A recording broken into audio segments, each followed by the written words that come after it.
পর্ব ৪ হুলস্থুল ভূত পরীক্ষার প্রথম রাত। অগ্নিভূত মল্লিকের ভয়ঙ্কর সতর্কবার্তা ভুতুড়ে স্টাডি সেন্টারের মাথার ওপর ঝুলতে থাকা ঝড়ের মেঘের মতো স্থির হয়ে আছে। আর ভোলানাথ চরম টেনশনে ভাসতে ভাসতে ঠিক করলেন আজ থেকে ৩ রাত তাকে এমন নিখুঁত আচরণ করতে হবে যে অগ্নিভূত ভুল বের করতে না পারে। কিন্তু সমস্যা হলো তার ছাত্রগুলোই দুনিয়ার সবচেয়ে বাউন্ডুলে ভূত, যাদের শিখতে যতটা আগ্রহ তার ৩ গুণ আগ্রহ উদ্ধর দুষ্টুমি করতে। রাত ১২টা বাজতেই সেন্টারে জমা হলো সেই ভূতলের দল। ধোঁয়া ধুলো আলো মিশে সেখানে তৈরি হলো এক আজব ক্লাসরুম। কেউ দেয়াল ভেদ করে ঢুকছে, কেউ উল্টো হয়ে সিলিংয়ে বসে আছে, কেউ জানালার ফ্রেমে ঝুলছে। আজকের ক্লাস ছিল মৃদু ভয় দেখানোর কৌশল। কারণ ভোলানাথ ভাবলেন খুব বেশি শক্তি দেখালে ভুল হবে, খুব কম দেখালে আবার ক্লাসের মান খারাপ বলবে অগ্নিভূত। তিনি বোর্ডে লিখলেন লেসন কন্ট্রোলড হন্টিং। কিন্তু ঠিক সেই মুহূর্তে দুষ্টুমি শুরু হলো। প্রথমেই ভেসে এলো হাড়জিরা বৌনি, একটা মাত্র পাঁজর আর এক জোড়া চোখ নিয়ে এক ভূত মহিলা। সে হেসে বলল, স্যার আমাকে শিখান কিভাবে মানুষের পেটে গুড়গুড় ধুনি তৈরি করতে হয়। কাল রাতে চেষ্টা করলাম, মানুষ তো ভয় পেল না, উল্টো ওষুধ খেলো। ভোলানাথ কপালে হাত দিতে না পারলেও আলো হাতে কপাল ছোলেন। ম্যাডাম, এটা ক্লাস 3, আপনি অনেক এগিয়ে আছেন, প্লিজ লাইনে থাকুন। এরপরে পিছন থেকে ভেসে এলো কাঠকুড়ো কিশোর, দেহ নেই, শুধু হাত পা আর একটা হালকা মাথা। সে বলল, স্যার আজ কি আমরা জানালা ঝাঁকানোর প্র্যাকটিস করব? আমি গতকাল ঝাঁকাতে গিয়ে নিজেই খুলে পড়েছিলাম। শব্দটি শুনে পুরো ক্লাস হো হো করে হেসে ফেলল। ভোলানাথ ভয় পেল, এমন আওয়াজ শুনলে অগ্নিভূত বুঝে যাবে ক্লাসে বিশৃঙ্খলা চলছে। তখনই হঠাৎ তাপমাত্রা ৩ ডিগ্রি কমে গেল। ঘর নিস্তব্ধ, আলো থমকে গেছে। সবাই বুঝল অগ্নিভূতের ছায়া এসে গেছে পর্যবেক্ষণে। ভোলানাথ দ্রুত বললেন, ক্লাস সাইলেন্স, ক্লাসিক ভাষার অনুশীলন শুরু করো, সবাই প্রফেশনাল হও।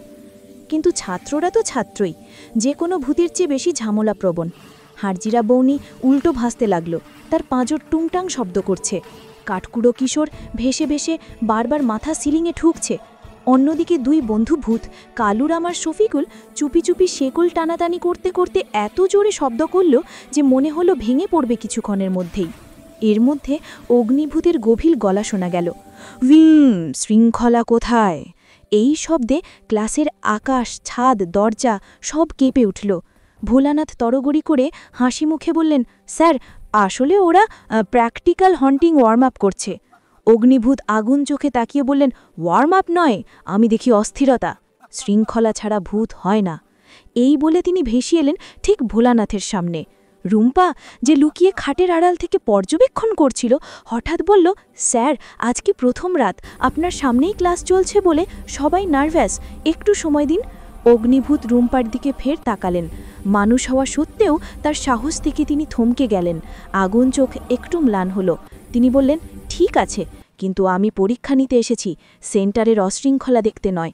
পরিস্থিতি এমন বিপদে পৌঁছল যে ভোলানাথ লাভ দিয়ে বললেন, স্যার আমরা আজ ডেমনস্ট্রেশন দেব, নিয়ন্ত্রিত ভয় কেমন হয়। অগ্নিভূত বললেন, দাও দেখি। এবং পুরো ক্লাস নিস্তব্ধ। ভোলানাথ গভীর নিঃশ্বাস নিলেন, তারপর হালকা আলো বের হলো তার শরীর থেকে।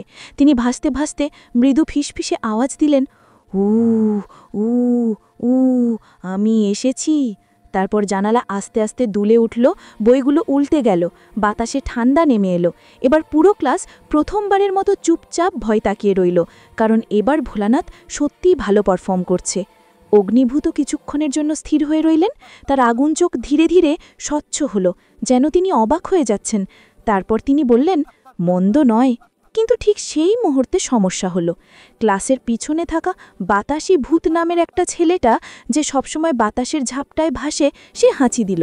আচ্ছু উ এমন শব্দে পুরো ঘর কেঁপে উঠল, আর তার হাঁচির বাতাসে বোর্ড উল্টে পড়ল, জানালা পুরো খুলে গেল, একটা ছাত্রের মাথা ঘুলে সামনে পিছনে লাগল। অগ্নিভূত ধীরে ধীরে ঘুরে বললেন, এটা কি নীতি? ভোলানাথের মুখ কালো হয়ে গেল। এবার সত্যিই সব শেষ।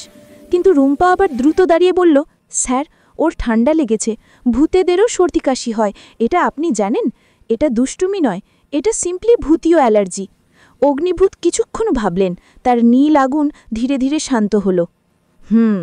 ঠিক আছে, আজকের মতো পর্যবেক্ষণ শেষ, তবে আগামী 2 রাত আরও কঠিন হবে, আমি সব দেখব। এই বলে তিনি মিলিয়ে গেলেন। বাতাস আবার স্বাভাবিক হলো, আলো ফিরে এলো। পুরো ক্লাস হাঁপ ছেড়ে বাঁচল, আর ভোলানাথ ধপ করে বসে পড়লেন, ভাসতে ভাসতে বসার মতো। তিনি বললেন, রুম্পা, আমি বাঁচলাম তো? রুম্পা হাসল, এখনও না স্যার, আরও 2 রাত বাকি। সব কিছু ঠিক রাখতে হবে। কিন্তু ভোলানাথ জানেন, এই ক্লাসে শৃঙ্খলা রাখা ভূতেরও সাধ্যের বাইরে। এখন প্রশ্ন, পরের রাত কি সত্যিই আরও কঠিন হবে? অগ্নিভূত এবার কোন কৌশলে পরীক্ষা নেবেন? আর ছাত্ররা কি এবারও ঝামেলা করবে?